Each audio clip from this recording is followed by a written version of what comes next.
other thing you should do if you're not very industrious is discipline yourself. And so what do you do with that? Eat 3 times a day at regular meal times. That's a good thing to practice, because that starts to put some stability into your life. Get up at the same time. I would highly recommend all those young people out there who are listening, like, you want to get a jump on life, get the hell out of bed in the morning. You know, as I've got older, I've got up earlier and earlier. Now that's partly because you don't need as much sleep, but it's also partly because I've got more and more disciplined.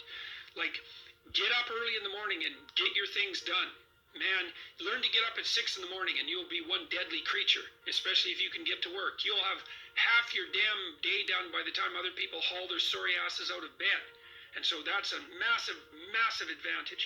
Look, Warren Farrell, not the comedian, Warren Farrell, the author, he outlined data in Why Men Earn More, which is a book I would recommend, by the way, showing that if you work 13% longer hours, you make 40% more money.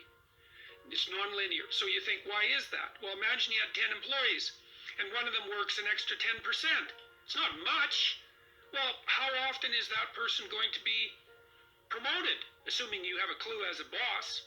It's like you're going to look at the 10 people and you're going to think, oh, that guy's always here like 45 minutes early. It's like, why don't we give him the promotion? Obviously, right? So these small edges that you can manage like that, work an extra 10% or extra 13%, have non-proportional payoffs. That's part of the Pareto distribution. So get your sleep cycle organized so you get up in the morning. Learn how to do it. No excuses. I'm too tired in the morning. I don't like mornings. Who cares? That's not relevant. It's like, discipline yourself so you can manage it. Schedule your meals, because that's a good disciplinary routine. And then learn to use a calendar, like Google Calendar. Most of you, many of you out there, do not use a calendar. Okay, a calendar is not a prison, and it's not a tyrant.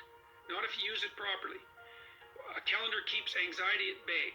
It makes sure that you do what you need to do, which is important, because otherwise you fall behind. But if you use it properly, it also helps you plan what you want to do. So I could say, well, lay out your damn calendar and design the days you would like to have.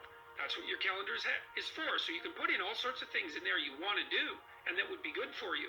And that's a really good way to start being more industrious. Make a plan. You need a plan for 3 years. You need a plan for the next year. You need a plan for the next 6 months. You need a plan for the next 3 months. You need a plan for the week. You need a plan for the day. You need a plan for the hour. All of that. I make lists constantly of what I have to do. And they're like daily, weekly, monthly, yearly. Right now, I can't look out more than about 6 months, because my life is too complicated and chaotic. But you need a vision of who you could be, what character you could have. 3 to 5 years out, you can't go much farther than that, because life is too unpredictable, I think, to make vision that's longer term than that subject to.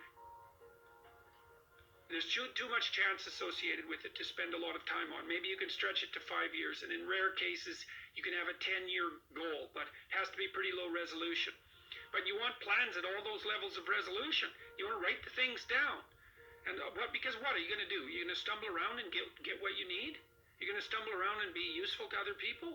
And it's useful to be useful to other people, They want to work with you then. They want to do things with you. They want to have you around. They trust you. They open up opportunities for you.